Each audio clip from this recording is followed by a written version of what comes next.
बिहारी गोपीजनवल्लभ गिरिवरधारी।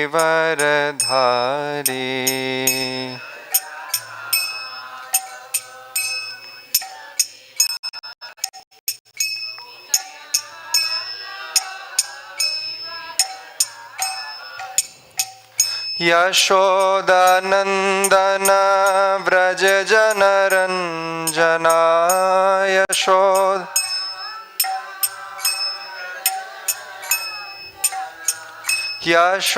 यशोदानन्दन व्रज जनरञ्जना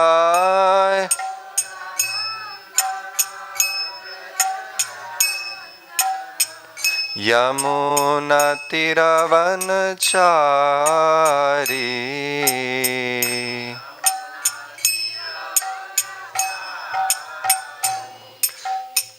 यमुनातीरवनचारी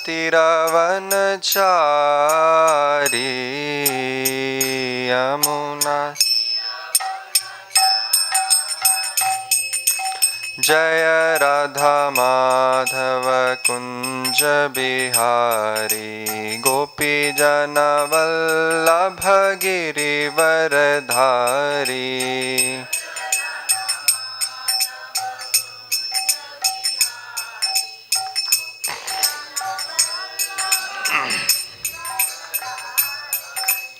हरे कृष्णा कृष्ण कृष्ण हरे हरे, हरे राम राम राम हरे हरे।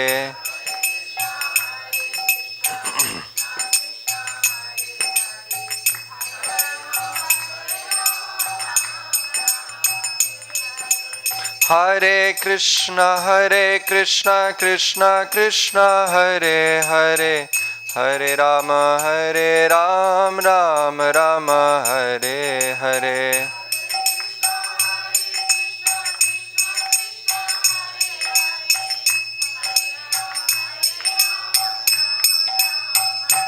जय राधा श्याम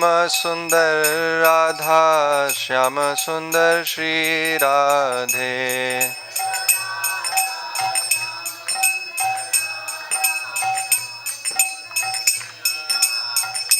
जय कृष्ण बलराम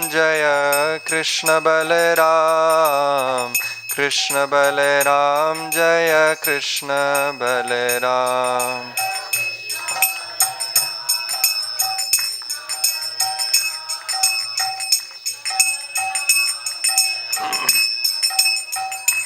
जय गौरनिताय जय गौरनिताय जय गौरनिताय जय गौरनिताय जय।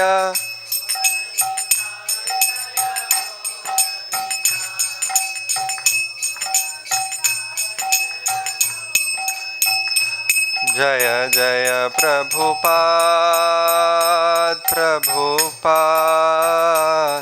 प्रभुपाद जय जय प्रभुपाद जय जय प्रभुपाद।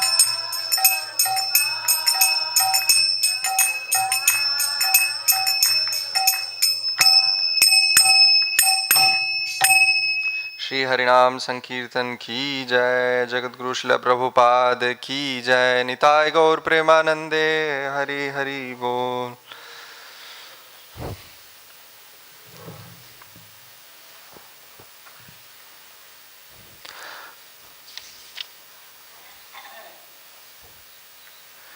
जय जय श्री चैतन्य जय नित्यानंद, जय द्वैत चंद्र जय गौर भक्त वृंद।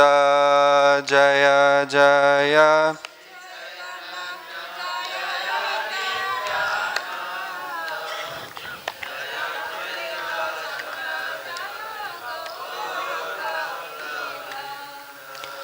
जय जय श्री चैतन्य जय नित्यानंद, जय द्वैत चंद्र जय गौरभक्तवृन्द जय जय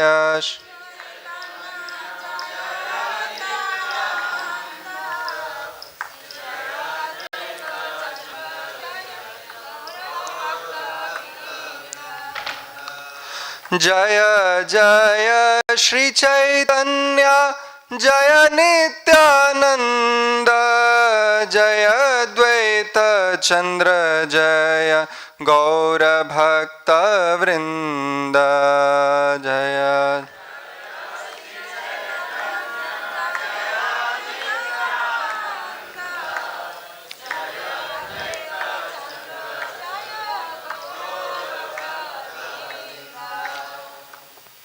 ऐश्वर्य ज्ञाने ते सब जगत मिश्रित ऐश्वर्य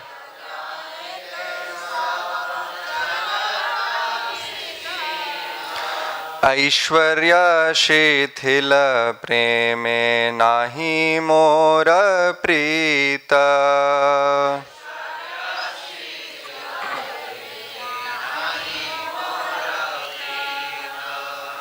आमारे ईश्वर माने अपना के हीन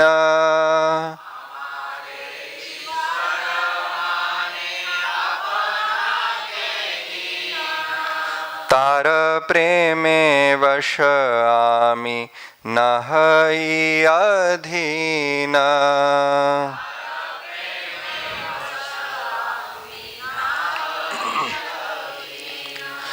आमाकेत ये भक्त भजे ये भावे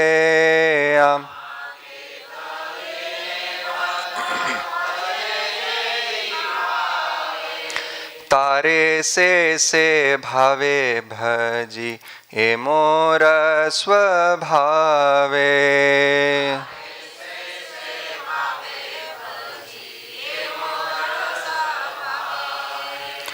अनुवाद और तात्पर्य श्रील प्रभुपाद के द्वारा। श्रील प्रभुपाद की जय। प्रथम श्लोक जो 17वां श्लोक है उसका अनुवाद। भगवान कृष्ण ने सोचा, सारा ब्रह्मांड मेरे ऐश्वर्य भाव से पूरित है, किंतु उस ऐश्वर्य के भाव से दुर्बल हुआ प्रेम मुझे संतुष्ट नहीं करता। यदि कोई मुझे परमेश्वर समझता है और अपने आप को मेरे अधीन मानता है, तो मैं न उसके प्रेम के अधीन होता हूं, न ही उसका प्रेम मुझे वश में कर सकता है।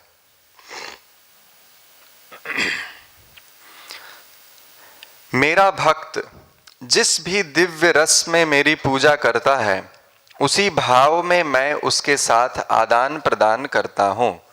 यह मेरा सहज स्वभाव है।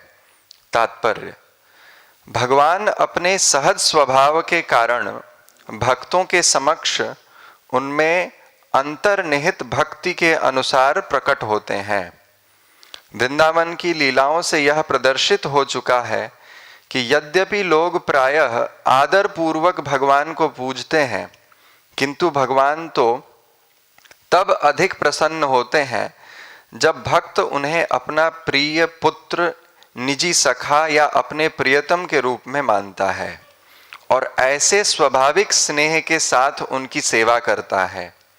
ऐसे दिव्य संबंधों से भगवान प्रेम के अधीनस्थ पात्र बन जाते हैं। ऐसा शुद्ध भगवत प्रेम न तो व्यर्थ ही भगवत भक्तिहीन इच्छाओं से दूषित होता है, न ही सकाम कर्म या शुष्क ज्ञान से मिश्रित होता है। यह शुद्ध और सहज भगवत प्रेम होता है जो परम अवस्था में स्वतः स्फुरित होता है।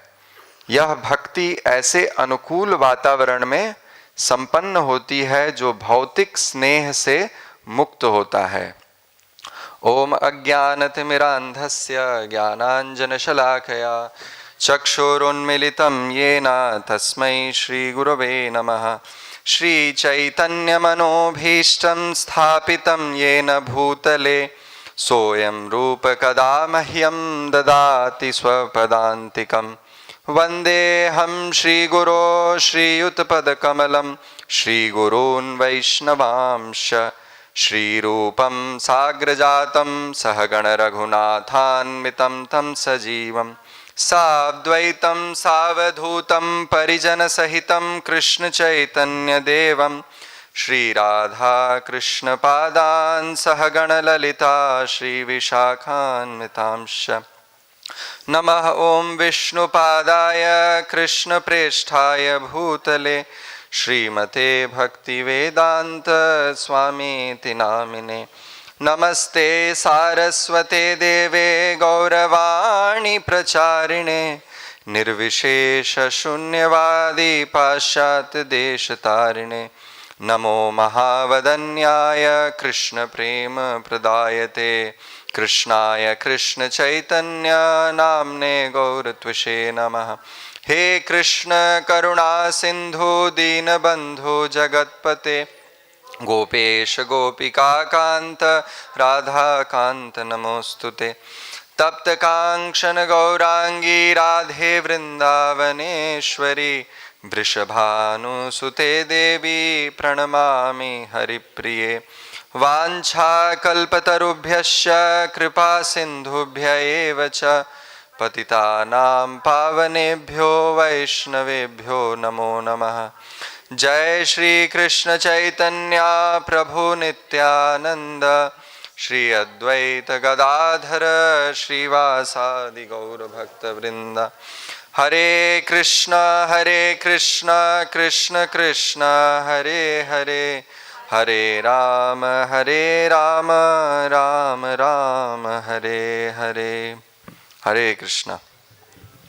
सभी भक्तों को श्री चैतन्य चरितामृत कक्षा में सभी भक्तों का स्वागत है और आप सभी भक्तों को मेरा दंडवत प्रणाम।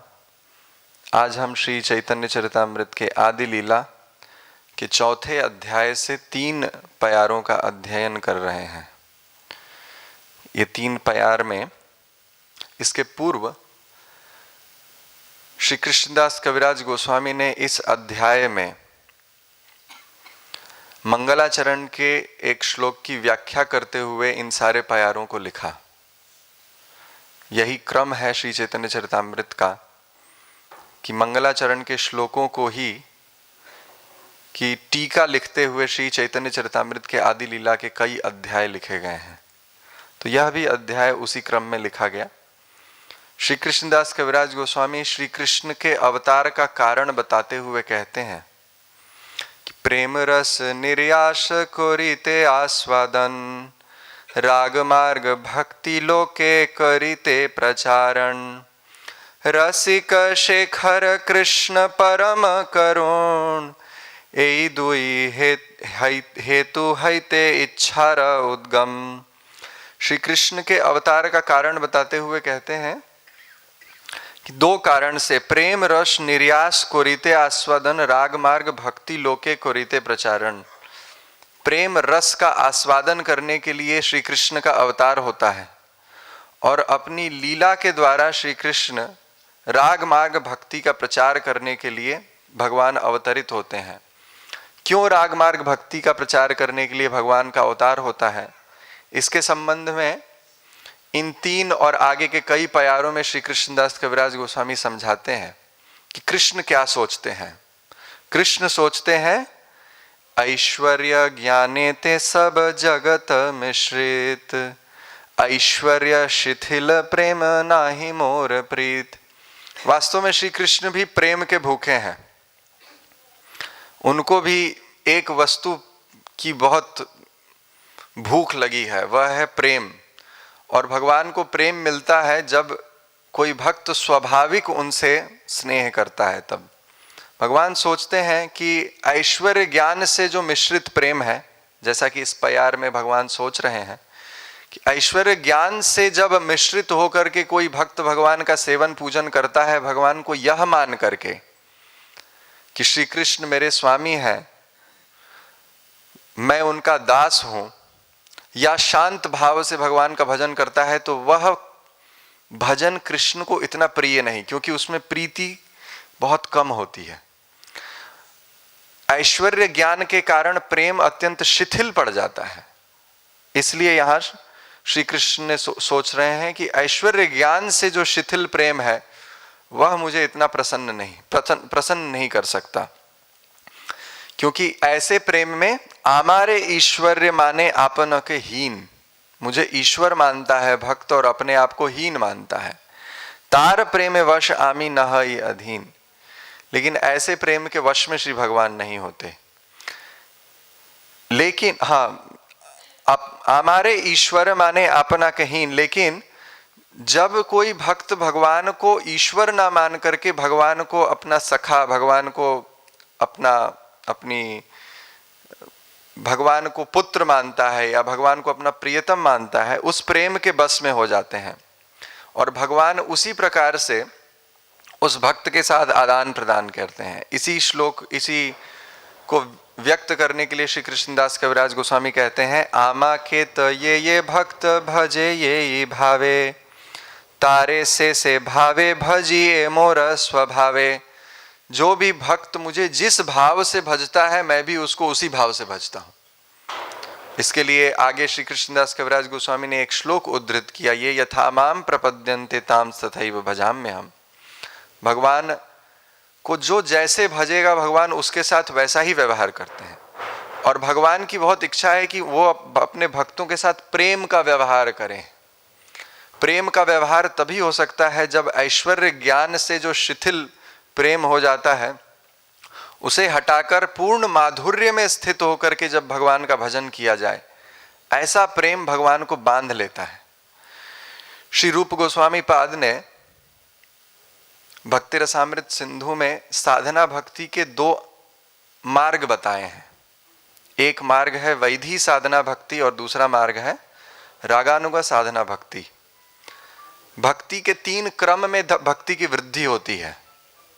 एक है साधना भक्ति, दूसरा क्रम है भाव की प्राप्ति तब भाव भक्ति, तीसरा क्रम होता है प्रेम भक्ति, प्रेम लक्षणा भक्ति, जब पूर्ण कृष्ण प्रेम को व्यक्ति प्राप्त कर सकता है। तो भाव और प्रेम की प्राप्ति 2 मार्गों से हो सकती है। एक मार्ग है वैधी साधना भक्ति और दूसरा मार्ग है रागानुगा साधना भक्ति। और इन दोनों मार्ग में भगवान को प्रिय कौन सा है? भगवान को प्रिय है रागानुगा मार्ग भक्ति, और इसी रागानुगा मार्ग भक्ति का प्रचार करने के लिए श्री कृष्णदास कविराज गोस्वामी कहते हैं कि श्री कृष्ण का अवतार हुआ इसी राग भक्ति का प्रचार करने के लिए। राग का अर्थ है जब भगवान के प्रति किसी भक्त का सहज स्नेह और सहज प्रेम हो, किसी नियम में बंधा हुआ ना हो वो प्रेम। जैसे हम लोग जब भक्ति करते हैं तो हम नियम के कारण करते हैं, नहीं करेंगे तो नरक प्राप्ति होगी इसलिए करना चाहिए। लेकिन कुछ ऐसे भक्त होते हैं जिनका प्रेम सहज होता है, सहज ही वह भगवान से स्नेह करते हैं। वह मार्ग रागानुगा साधना भक्ति का मार्ग है। इस मार्ग में जो कृष्ण के नित्य प्रेमी भक्त हैं वृंदावन धाम के, जैसे मैया यशोदा, जैसे भगवान के सखा, भगवान की प्रियाएं गोपियां, जिनका प्रेम जिसके प्रेम को श्री रूप गोस्वामी रागात्मिका भक्ति कहते हैं। क्या कहते हैं? हाँ, ये 2 अंतर समझना चाहिए। रागात्मिका भक्ति नित्य सिद्ध कृष्ण प्रेम, नित्य सिद्ध भक्तों का वह प्रेम रागात्मिका भक्ति है, और उनके प्रेम का, उनके भावों का जो अनुगमन करे, उनके भावों का अनुगमन करते हुए जो भक्त साधना करता है उस साधना भक्ति का नाम है रागानुगा भक्ति। तो यह साधना भक्ति है, साधना भक्ति का एक मार्ग है जिसके द्वारा कृष्ण की प्राप्ति की जा सकती है। श्री रूप गोस्वामी ने रागानुगा भक्ति के संबंध में उसकी परिभाषा लिखते हुए कहते हैं, कृष्ण तद्भक्त कारुण्य मात्र लोभैक हेतुका पुष्टि मार्ग तया कैश्चित इदम रागानुगोच्यते। श्लोक में श्री कृष्णदास श्री रूप गोस्वामी कहते हैं कि कृष्ण तद्भक्त कारुण्य, यह भक्ति कैसे प्राप्त होती है? या तो कृष्ण के कारुण्य से प्राप्त होती है, यदि कृष्ण किसी भक्त पर अत्यधिक करुणा करें, या किसी भक्त के कारुण्य से यह भक्ति प्राप्त हो सकती है। कृष्ण तद्भक्त कारुण्य मात्र लोभैक हेतु का। इसका केवल एक ही हेतु है कि हृदय में किसी भक्त के अत्यंत लोभ उत्पन्न हो जाए भक्ति के प्रति, कृष्ण को प्रेम करने के प्रति। उस लोभ के कारण यह भक्ति किसी भक्त के हृदय में उदित हो जाती है।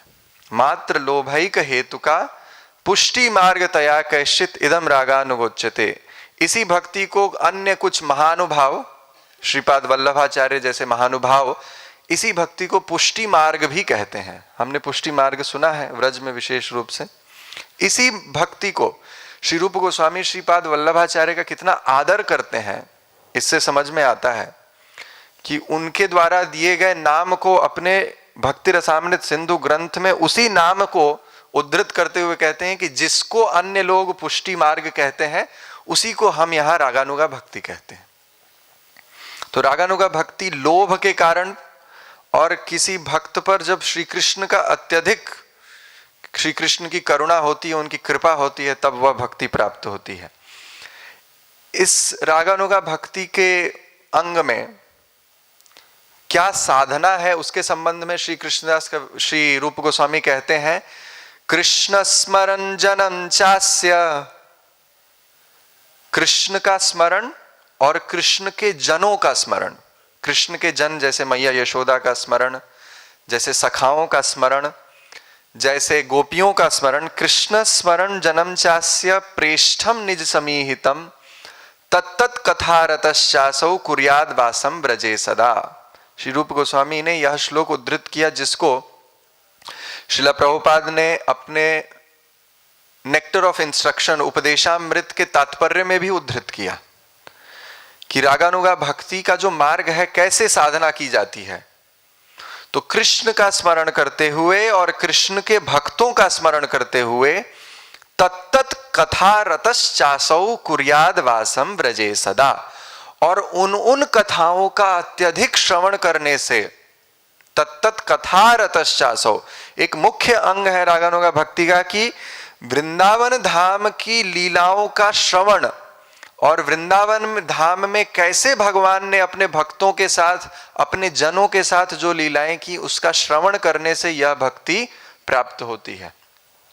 तत्तत् कथा रतश्चासौ, और एक और अंग बता रहे हैं रागानुगा भक्ति का, कुर्याद वासम ब्रजे सदा, व्रज में सदा वास करते हुए ही यह भक्ति होती है। तो इस संबंध में श्री जीव गोस्वामी कहते हैं कि यदि कोई भक्त, क्योंकि सारे भक्त तो व्रज में वास नहीं कर सकते, व्रज एक ऐसा क्षेत्र है जहां इस प्रकार की भक्ति स्वाभाविक रूप से हृदय में उदित हो सकती है। इस क्षेत्र की महिमा है यह, इस रज की महिमा है। तो वो कहते हैं कुर्याद वासम ब्रजे सदा, व्रज में सदा वास करते हुए इस भक्ति का इस प्रकार पालन करते हुए कोई साधना करता है तो उसे रागानुगा भक्ति की प्राप्ति हो जाती है, प्रेमा भक्ति और भाव भक्ति और प्रेमा भक्ति की प्राप्ति होती है। तो यहां पर श्री कृष्णदास कविराज गोस्वामी यही कह रहे हैं कि ऐश्वर्य ज्ञान से युक्त जो भक्ति होती है वह, उसमें प्रेम शिथिल हो जाता है और वह भगवान को बांध नहीं पाता। लेकिन जो प्रेम राग से युक्त होता है, जहां स्वाभाविक कृष्ण के प्रति आकर्षण है, वह प्रेम भगवान को बांध लेता है। यह बात पूरे के पूरे श्री वृंदावन लीला में प्रदर्शित किया है भगवान ने, इसीलिए उनका अवतार हुआ है। वृंदावन धाम में भगवान लीला करके यही दिखाना चाहते हैं कि कैसे एक भक्त मुझे बांध सकता है। हमारे ब्रज में एक भक्त हुए श्री विट्ठलनाथ जी। श्री विट्ठलनाथ श्री वल्लभाचार्य के पुत्र हुए, बहुत बड़े आचार्य हुए। शरीर संबंध के श्री विट्ठलनाथ जी के 7 पुत्र हुए। और एक बार श्री विट्ठलनाथ जी अपने आंगन में बैठे भजन कर रहे थे, तब तक एक चूड़ी बेचने वाली आई और उसने पूछा विट्ठलनाथ जी से कि आपकी आज्ञा हो तो चूड़ी पहनाए आऊं आपकी बहुओं को मैं चूड़ी पहनाए आती हूं। तो विट्ठलनाथ जी ने कहा कि हाँ ठीक है, पहराए आओ और जो भी उसका धन राशि होगी वह मुझसे ले लेना।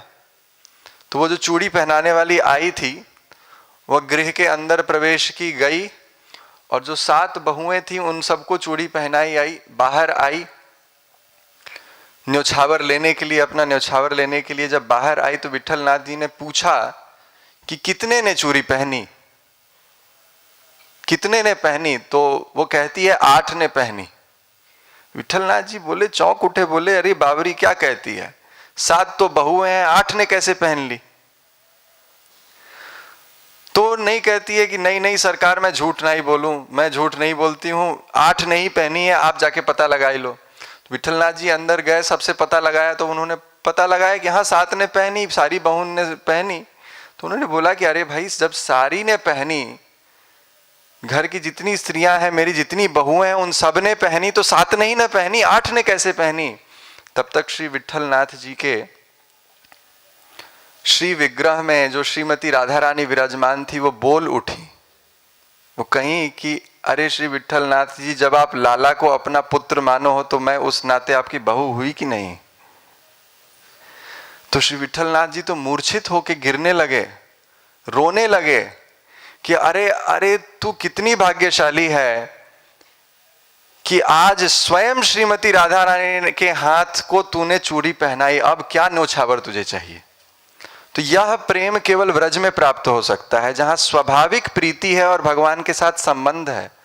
श्री विट्ठलनाथ जी क्या भगवान को अपना पुत्र मानते थे और उस नाते श्रीमती राधा रानी उनको अपना बहू मानती थी। इस श्रीमती राधा रानी को अपने बहू मानते थे। तो यह जो यहाँ भगवान बात कह रहे हैं कि जिस नाते से भगवान को हम भजते हैं, भगवान भी उसी नाते हमारे साथ संबंध जोड़ते हैं। भगवान बहुत संबंध के भूखे हैं, उन्हें चाहिए कि भक्त उनके साथ संबंध जोड़े। ता दिन तय वै व्रज लोग, सुख संपत्ति न त्यजें, सुन सबकी गति है सूर जिन हरि चरण भजें। श्री सूरदास जी ने लिखा है कि जिस दिन से श्री कृष्ण का जन्म हुआ, उस दिन से व्रजवासियों ने कृष्ण के प्रति जो प्रेम किया और जो सुख प्रदान किया, वह सुख केवल और केवल व्रजवासियों को प्राप्त हुआ। कोई प्रश्न करेगा कि हमें कैसे प्राप्त हो, तो सूरदास जी कहते हैं सुन सबकी गति है सूर। सबकी भगवान वैसी गति प्राप्त करा सकते हैं जिन हरि चरण भजें। जो भगवान को वैसे भजते हैं वैसी गति भगवान सबको दे सकते हैं। तो व्रजवासियों के साथ भगवान का ऐसा प्रेम है, उनका सहज प्रेम है श्री कृष्ण के साथ, और इसलिए श्री कृष्ण भी ये यथामाम प्रपद्यन्ते तांस तथैव भजाम्यहम्, उनके साथ भी वैसी ही लीलाएं करते हैं। श्रीमद् भागवत में वर्णन आया 10वें स्कंध के 8वें अध्याय में, श्री शुकदेव गोस्वामी ने भगवान की एक लीला का वर्णन किया। कहते हैं कि भगवान ने मिट्टी खाई, तेरे लाला ने माटी खाई, यशोदा सुन माई। तो लाला ने माटी खाई, सब जाकर के मैया यशोदा के पास अभियोग डालने के लिए आए कि अरे मैया तेरे लाला ने माटी खाई। मैया ने भगवान का हाथ पकड़ लिया, हाथ पकड़ करके डांटने लगी कि अरे मंथनी स्फोटक बानर बंधु, तुमने क्यों मिट्टी खाई? तो भगवान सोचे कि अपना ऐश्वर्य दिखाता हूं मैया को। मैया को ऐश्वर्य दिखाया, अपने मुख में पूरा ब्रह्मांड दिखाया। ब्रह्मांड दिखाने पर मैया यशोदा थोड़ी डरी, चमकी, बोली कि ये क्या मैं अपने लाला के मुख में देख रही हूं। नारायण से प्रार्थना करने लगी, और प्रार्थना करने के पश्चात भगवान को भी यह गरज है कि मैं भी अपने माँ का दूध और दही पीऊं, दूध पीऊं, उनके स्तन का दूध पीऊं, उनके प्रेम का आस्वादन करूं। तो भगवान को लगा कि यदि बहुत ज्यादा ऐश्वर्य दिखाऊंगा तो मैया दूध पिलाना बंद करेगी, मेरी आरती उतारने लगेगी। तो भगवान को भी गरज है, उन्होंने भी अपना ऐश्वर्य को छिपाया और छिपा करके अपनी पुत्र स्नेहमयी माया भगवान पर फिर से चला दी। तो मैया फिर से यही सोचने लगी कि मेरा लाला है। वहां पर श्री शुकदेव गोस्वामी ने अपनी टीका, अपनी टिप्पणी दी इस प्रसंग पर। कहते हैं त्रय्याचोपनिषद्भिश्च सांख्य योगैश्च सात्वतै उपगीयमान माहात्म्यम हरि सामान्यतामात्मजम।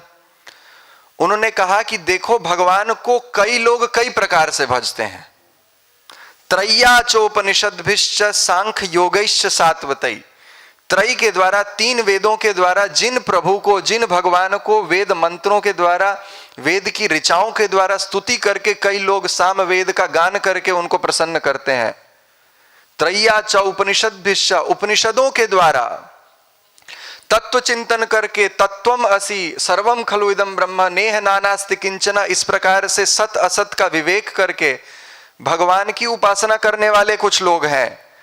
सांख्य योगैश्च सात्वतय, और सांख्य योग के द्वारा प्रकृति पुरुष में भेद करके कि यह प्रकृति है, यह पुरुष है, ये प्रकृति के 24 तत्व हैं, ऐसे तत्वों का ज्ञान करके कुछ लोग भगवान का भजन करते हैं। सांख्य योगैश्च सात्वतय, और सात्वतय शब्द से श्री सुखदेव गोस्वामी कहते हैं कि कुछ ऐसे भक्त भी हैं जो भगवान का भजन करते तो हैं, पर ये मान के करते हैं कि भगवान भगवान है और हम उनके दास हैं। लेकिन उपगीयमान महात्म्यम, इस प्रकार से जिनका गान अनेक अनेक साधक करते हैं, हरि, उसी हरि को सा यशोदा, यशोदा ने क्या माना, हरि सा अमन्यताम आत्मजम, उस भगवान को मैया यशोदा ने क्या माना, आत्मज, अपना पुत्र ही माना। तो भगवान इतना ऐश्वर्य दिखाए, लेकिन मैया यशोदा ने क्या माना, मैया यशोदा ने यही माना कि ये मेरा पुत्र है। वास्तव में यही, ये तो रागात्मिका भक्ति है, पर इसका अनुगमन करके जो राग भक्ति होती है, जहां एक भक्त भगवान को कुछ मान लेता है। हमारे गोस्वामी तुलसीदास जी ने एक पंक्ति लिखी है, तो ही मोही नाते अनेक मानिए जो भावे। कहते हैं कि हे प्रभु, हमारा और आपके तो अनेक नाते हैं, त्वमेव माता च पिता त्वमेव बंधुश्च सखा त्वमेव विद्या द्रविणम त्वमेव सर्वम मम देव देव। हे प्रभु, हमारे आपके तो नाते अनेक, मुझे नहीं पता, आज मुझे समझ नहीं आता कि मैं आपके साथ कौन सा नाता स्थापित करूं, तो आपको जो इच्छा वही मान लीजिए। तो ये है संबंध, भगवान संबंध का निर्वहन करते हैं। अयोध्या में मणि पर्वत पर एक समाधि विराजमान है एक भक्त की, जिनका नाम हुआ प्रयागदास जी। श्री प्रयागदास जी जब मां के गर्भ में थे तो उनके पिता ने शरीर त्याग दिया। शरीर त्याग दिया जब उनका जन्म हुआ, 5 वर्ष की आयु थी, माघ का महीना था।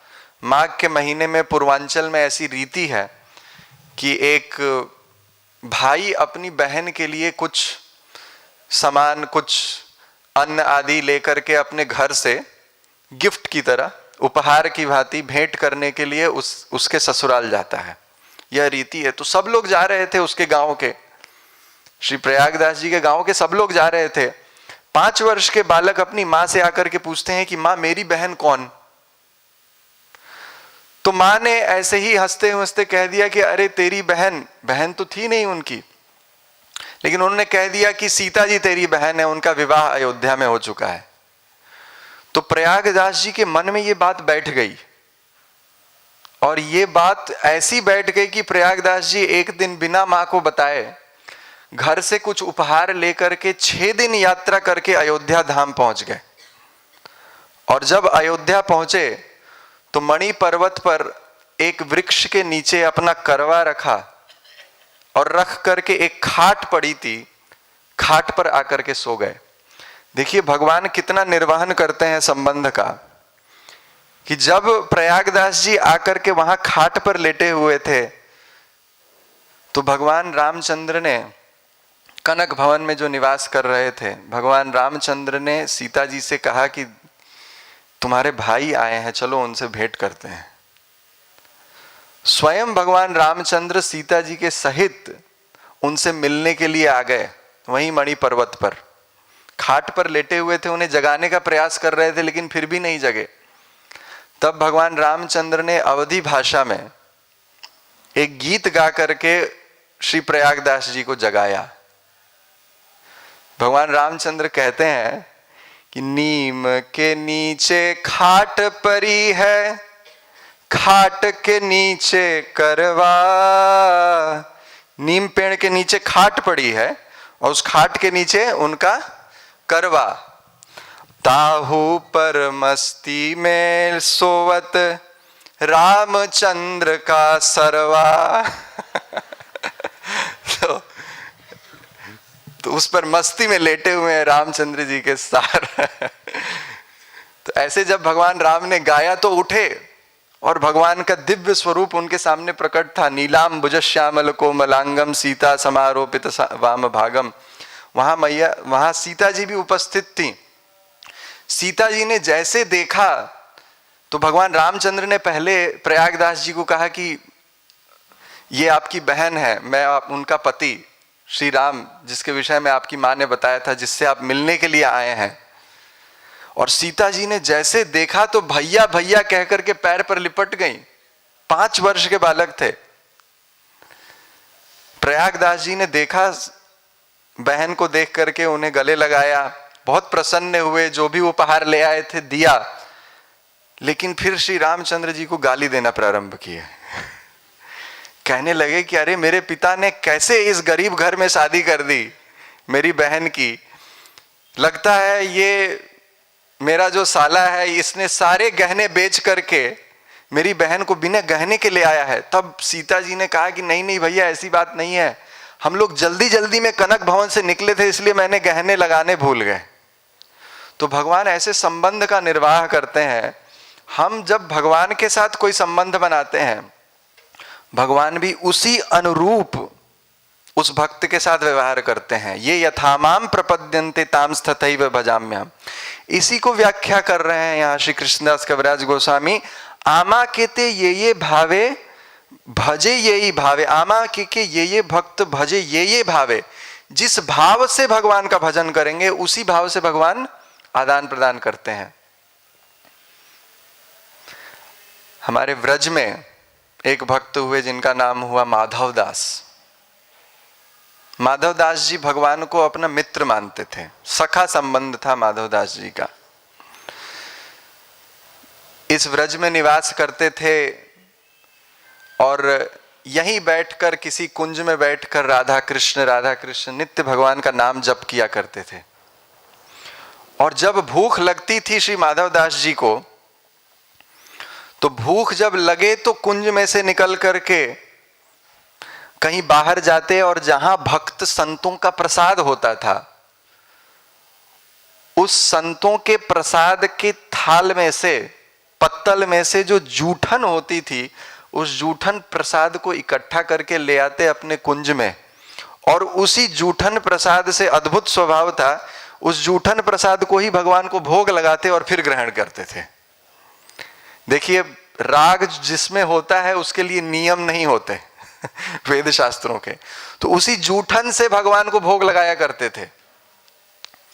एक दिन ऐसे ही भजन में इतने लीन रहे, नाम जप में इतने लीन रहे कि याद नहीं आया, पूरे दिन भजन करते रहे। शाम हो गई, तब जब भूख लगी तो उठे, जल्दी जल्दी गए, संतों की प्रसाद हो चुकी थी, शीत प्रसाद को इकट्ठा किया, इकट्ठा करके अपने कुंज में ले आए। कुंज में ले आए और भोग लगाना भूल गए। भोग लगाना भूल जाते तो भी कोई बात होती, भोग लगाना भूल गए। एक निवाला जैसे मुख में रखा तो याद आ गया कि अरे भगवान को भोग नहीं लगाया। तो अब जब मुख में निवाला रखा तो सोचा कि अरे भगवान को भोग नहीं लगा, अब क्या करूं। तो यदि निगल लूंगा तो अपराध लगेगा, भगवान को भोग नहीं लगाया। सोचा कि उगल देता हूं, फिर विचार आया कि नहीं, यदि उगल दूंगा तो संतों के प्रसाद का अपमान होगा। तो ना तो उगल सकते थे ना निगल सकते थे। संतन को यह शीत प्रसाद, लियो मुख डार न जात गिरायो। और लीलत लाज लगे मन में, मन मोहन को नहीं भोग लगायो। खाने में लाज लग रही है कि मनमोहन को भोग नहीं लगाया। भई गति सांप छछुंदर की, उनकी सांप छछुंदर की गति हो गई। सांप यदि किसी छछुंदर को खा ले तो यदि निगलेगा तो मरेगा और उगलेगा तो मरेगा। भई गति सांप छछुंदर की, सांप छछुंदर की गति हो गई। गई रजनी दिन दूसरो आयो। और उस मुख में रखे निवाले को श्री माधवदास जी पूरी रात उसको निवाले को मुख में रखे रहे। पूरी रात बीत गई, रोते रहे कि अब मैं क्या करूं, मुख में रखे निवाले को ना उगल सकता हूं ना निगल सकता हूं। प्रातः काल भगवान उनकी दशा को देख करके प्रकट हो गए और भगवान कहने लगे कि हे माधव, पास तुम्हारे आयो, मैं अब तुम्हारे पास आ गया। भगवान माधवदास जी की इस दशा को देखकर रोने लगे और भगवान देखिए प्रकटे प्रभु कौतुकी कृपाला, प्रकट हुए हैं लेकिन कौतुक कर रहे हैं। भगवान पेट पर हाथ धरे माधवदास जी के सामने आकर के कहते हैं कि कल से मुझे भोग नहीं लगाया, मैं भूखा हूं, मुझे कुछ दो। तो माधवदास जी कहने लगे भगवान को, मैं क्या दूं आपको, मेरी स्थिति तो देखिए, बोल तो सकते नहीं थे तो अपने मुख में रखे निवाले को ऐसे दिखा रहे हैं। भगवान कहते हैं कि मैया ने मोही माखन दधी दीन्हो, मोहे मन नहीं भायो, माधव पास तुम्हारे आयो। मैया ने मुझे माखन दधी दिया लेकिन आज मुझे वो माखन दधी बिल्कुल प्रिय नहीं लगा। मैं कल से भूखा हूं, तुमने भोग नहीं लगाया इसलिए मैं भूखा हूं, मुझे कुछ दो। माधवदास जी अपने मुख में रखे निवाले को दिखा रहे थे। तब भगवान ने कहा कि मेरे पास एक उपाय है माधवदास, देखो, मुख में रखे निवाले को तुम ना निगल सकते हो ना उगल सकते हो। निगल इसलिए नहीं सकते हो क्योंकि भोग नहीं लगा, उगल इसलिए नहीं सकते कि संतों के प्रसाद का अपमान होगा। ऐसा करो, मुख में रखे हुए उसी शीत प्रसाद को मुझे दे दो, भोग भी लग जाएगा और संतों के प्रसाद का अपमान भी नहीं होगा। माधवदास जी जब ये सुने तो उनका दिमाग चकराया, भगवान से प्रार्थना करने लगे, बोले भगवान मैं आपको अपना जूठन, मुख में रखा हुआ जूठन प्रसाद खिलाऊंगा। भगवान बोले कि अरे भाई, रोज तो दूसरों का जूठन खिलाते हो, आज अपना ही खिला दो। तो इस तरह से भगवान और माधवदास जी में छीना झपटी मची। माधवदास जी सोचे कि इस अपराध से तो अच्छा है कि मैं निगल ही जाऊं, और भगवान माधवदास जी के मुख के ऊपर लपटे कि उनके मुख में रखे हुए उस प्रसाद को मैं ग्रहण कर लूंगा। इस छीना झपटी में माधवदास जी के मुख में रखा हुआ जो शीत प्रसाद के कुछ कण थे वे जमीन पर गिर गए, पृथ्वी पर गिरे और भगवान ने वे बीन बीन करके खा लिए। तो ये यथा माम प्रपद्यन्ते तांस तथैव भजाम्यहम्। भक्त जैसा भजन करता है उसके अनुरूप भगवान व्यवहार करते हैं। ऐसा कहते हैं कि माधवदास जी जब बहुत बूढ़े हो गए थे तो उनके पास तो कोई नहीं था, भजनानंदी संत थे, अकेले रहते थे, एकांत में निवास करके भगवान का भजन करते थे। लेकिन जब स्वास्थ्य खराब हो जाता तो मल मूत्र कर देते थे, तो भगवान स्वयं आकर के उनके मल मूत्र को भी साफ किया करते थे। ये यथा माम प्रपद्यन्ते। तो भगवान का ये स्वभाव है। भगवान जो इस प्रकार के राग से युक्त भक्त होते हैं उनसे भगवान अत्यंत प्रेम करते हैं। हमारे नंदगांव में कृष्ण बलराम विराजमान है। कुछ 60-70 वर्ष पूर्व की बात है कि नंदगांव में एक ब्रजवासी महिला बूढ़ी रहती थी। चरखा काट करके, सूत काट करके अपना जीवन निर्वाह करती थी। कुछ धन राशि उसके पास बच जाती तो उस धन राशि को अपने पास रख लेती थी। क्यों? क्योंकि उसकी एक इच्छा थी कि मैं कृष्ण को एक सोने का कड़ूला पहनाना चाहती हूं। तो क्या किया, जब धन राशि इकट्ठी हो गई तो कुछ समय बाद सोनार के पास गई और सारी धन राशि को दे करके, जो उसने कई वर्षों से इकट्ठा किया था, उस धन राशि को देकर भगवान के लिए एक सोने का कड़ूला बनाया और ले जा करके नंद महल में, जहां श्री कृष्ण बलराम विराजमान है, उनको पहरा दिया। अगले दिन फिर अपने कार्य में लग गई तो एक छोटा सा बालक, बहुत सुंदर बालक, उस डोकरी के पास आया कि मैया मैया एक बात पूछनी है तो है। तो मैया तो अपना कार्य कर रही है, उसे क्या पता कि कौन आया क्या आया। तो बोली बोल बेटा क्या बात है, क्या पूछना हो। तो बालक ने कहा कि मैया एक बात बता कि कन्हैया ने तोरे कौन सो काम बनाई दिए कि तूने उसको एक सोने के कड़ूला पहनाई दियो। कृष्ण ने तुम्हारा कौन सा काम बना दिया कि तुमने उसको एक सोने के कड़ूला दे दिया, और मैंने तो एक कौन सो काम बिगाड़ दियो कि मेरे हाथ सूने रख दिए। तो मैया जब आंख उठा करके ऊपर देखी तो सुंदर बालक को देख के समझ गई कि ये तो बलराम जी हैं। और वो ब्रजवासी रोने लगी, कहने लगी कि लाला तुझे तो मैं कल कर एक सोने का कड़ूला पहनाऊंगी। और दूसरों से धन राशि इकट्ठा करके उसने एक सोना का कड़ूला बना करके बलराम जी को जाके मंदिर में दिया, और आज तक श्री कृष्ण बलराम उस दोनों सोने के कड़ूले को पहन रहे हैं। तो भगवान प्रेम के वश में है, प्रेम के भूखे हैं, उन्हें और कोई चीज नहीं भाती। उन्हें स्वाभाविक जो प्रेम है कृष्ण के प्रति, हमारा जो स्वाभाविक हृदय में प्रेम है वही उन्हें बांध सकता है। इसी भक्ति का प्रचार करने के लिए श्री चैतन्य महाप्रभु का अवतार हुआ है। इसी भक्ति का प्रचार करने के लिए ही श्री कृष्ण अवतार लेते हैं कि यह ऐश्वर्य से जो शिथिल प्रेम है ये भगवान को नहीं भाता। भगवान को चाहिए कि जिस प्रकार हम अपने बंधुओं से प्रेम करते हैं हम उसी प्रकार श्री कृष्ण से प्रेम करें, उसी प्रकार हम श्री कृष्ण से प्रेम करें। श्रील प्रभुपाद ने एक बहुत सुंदर कथा सुनाई है, अंग्रेजी भाषा में है, दीन बंधु दादा की कथा। आप लोग यदि सुने होंगे, श्रील प्रभुपाद बताते हैं कि एक बालक गुरुकुल में पढ़ाई करता था, तो गुरु के यहाँ श्राद्ध का, उसके पिता का श्राद्ध का अवसर आया, गुरु के पिता का श्राद्ध का अवसर आया। तो गुरु ने अपने सभी शिष्यों को बुला करके कहा कि आप सब लोग कुछ ना कुछ ले आइए, क्योंकि पहले गुरु लोग तो कुछ धनराशि लेते नहीं थे पढ़ाने के लिए, तो आप अपने घर से कुछ ले आई। तो सब ने कहा कि हाँ मैं अपने घर से इतना अन्न ले आऊंगा, इतना चावल ले आऊंगा, इतना दाल ले आऊंगा, इतना दूध लाऊंगा।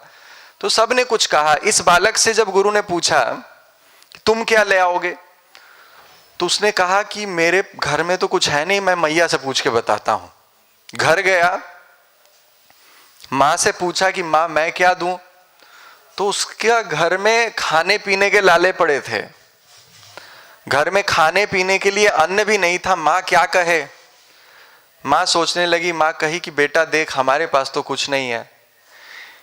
श्री कृष्ण का विग्रह था उनके घर में, बोले कि यही दीन बंधु दादा हमारे पास में है। दादा का अर्थ भाई बंगला में। प्रभुपाद जी कहते दीन बंधु दादा, यही तुम्हारे भैया हैं, दीन बंधु दादा यही हमारा निर्वाह करते हैं, इन्हीं से तू कुछ मांग ले, ये जो दे दे वही ले लेना। तो बालक ने पूछा कि मैया ये कहाँ मिलेंगे, हमने सुना है कि तेरे ये दादा जंगल में रहते हैं। तो बालक, यह जो बालक था जंगल में गया, पास के जंगल में जाकर के जोर जोर से पुकारने लगा, दीन बंधु दादा, दीन बंधु दादा, कहां हो, कहां हो। तो बालक जोर जोर से जब पुकारा तो उसकी करुण पुकार सुन करके भगवान प्रकट हो गए। तो उसने बोला कि देखो हमारे पास तो ये कठिनाई है, हमारे गुरु ने कुछ मांगा है, अब मैं क्या दूं। मैया ने बोला कि आपसे मांग लो, आप बताओ क्या दूं। तो भगवान ने कह दिया कि देखो तुम कह देना अपने गुरुजी से कि मैं सभी लोगों के लिए दही दूंगा। बोले ठीक है, जाकर के गुरुजी से कह दिया कि मैं दही ले आऊंगा, ऐसे मेरे दीन बंधु दादा ने कहा है। तो गुरुजी प्रसन्न हो गए, चलो अच्छा है, सब लोग कुछ ले आ रहे, तुम भी दही ले आओगे, अच्छी बात है। जिस दिन श्राद्ध का दिन था, बालक सोचा कि अब मैं कहां से दही ले आऊं, तो फिर से गया जंगल में, फिर से जंगल में जाकर के भगवान को पुकारा, दीन बंधु दादा, दीन बंधु दादा। दीन बंधु प्रकट हो गए, दीनों के बंधु हैं, प्रकट हो गए भगवान। प्रकट होकर के भगवान ने इतनी छोटी सी एक मटकी दी जिसमें दही थी, छोटी सी मटकी। अब बच्चे को क्या पता, ले गया वह दही का मटका, ले जा करके अपने गुरुजी को दिया। गुरुजी देख करके कह रहे हैं कि ये, अरे हजारों लोग आएंगे यहाँ पंगत करने के लिए, खाने के लिए, और ये छोटी सी मटकी दही की ले आए हो, क्या किया तुमने। और वो दही की मटकी लेकर के उसने फेंक दिया, मटकी टूटी नहीं और सारा दही बह गया। क्रोधित हुए उसके गुरु की, क्या होगा इससे, तुमने बोला था दही ले आने के लिए, मैंने इतनी सारी चीजें ली हैं और तुम दही ले आए नहीं, बस इतनी सी दही ले आए हो। बाद में उसके गुरु ने जब मटकी को देखा तो पाया कि पूरा का पूरी की पूरी मटकी दही से भरी पड़ी है। इधर दही गिरी है और इधर दही की मटकी भरी पड़ी। फिर उसने मटकी को खाली किया, फिर मटकी को देखता है तो दही भरी पड़ी। तब उसके गुरु ने पूछा कि कहां से मटकी लाए? तो पूरी बात जब उसने अपने गुरु को बताई तो गुरु अत्यंत प्रसन्न हो गए। इस प्रकार से दीनबंधु दादा संबंध बनाया उस बच्चे ने, केवल एक बात कहने पर कि ये तुम्हारा भाई है, भगवान तुम्हारे भैया है, वही तुम्हारी रक्षा करेंगे।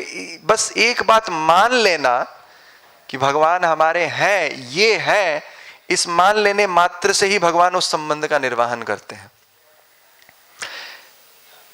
मीराबाई बचपन में, उनके संबंध में ज्ञात है सबको, बचपन में देख रही थी कि बारात जा रही है, दूल्हा एक घोड़े पर बैठ करके जा रहा था, अपनी मैया के पास आई। मीराबाई बहुत ध्यान से देख रही थी कि कौन है, बड़ा सुंदर लग रहा है, क्या जा रहा है, बैंड बाजा बज रहा है, बारात जा रही है। तो मीराबाई ने अपनी माँ से पूछा कि मैया ये कौन? तो मैया ने बोला कि दूल्हा। मीराबाई ने पूछा किसका दूल्हा? अरे तेरी सखी जो है ना, उसी का दूल्हा।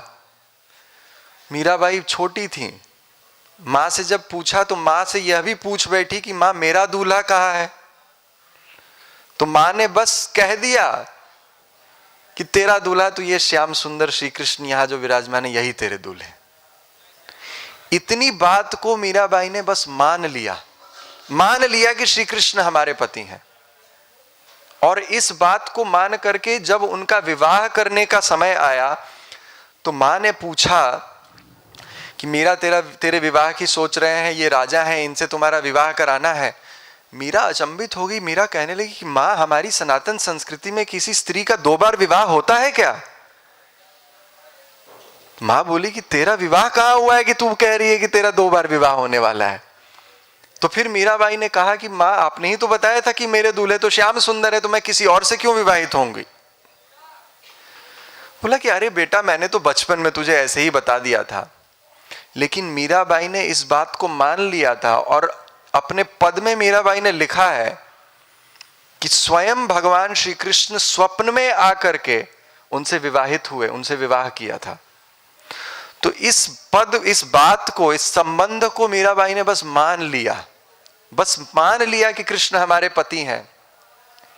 उस मानने मात्र से भगवान उस संबंध का निर्वाह करते हैं। इसलिए भागवत में जो शब्द आया है, देखिए श्रीमद् भागवत में, हरि सा अमन्यताम आत्मजम। मैया यशोदा ने कृष्ण को आत्मज, अमन्यताम का अर्थ है मान लिया।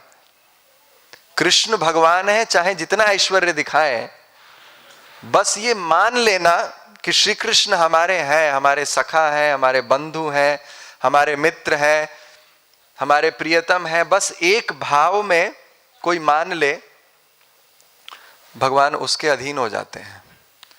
जो भजे हरि को सदा, जो भजे हरि को सदा, सोई परम पद पावेगा। जो श्री कृष्ण को सदा भजते हैं वही परम पद पाएंगे।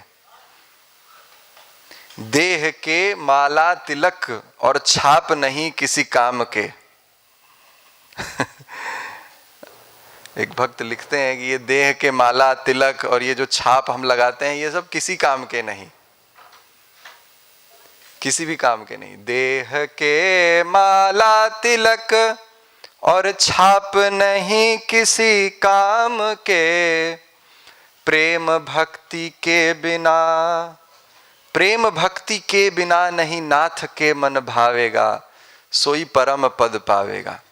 तो यही बात श्री चैतन्य चरितामृत में कही गई कि प्रेम भक्ति से जब हम भगवान को भजते हैं, संबंध बना करके, तो भगवान भी उसी संबंध को निर्वाह करते हैं, पूरे जीवन निर्वाह करते हैं।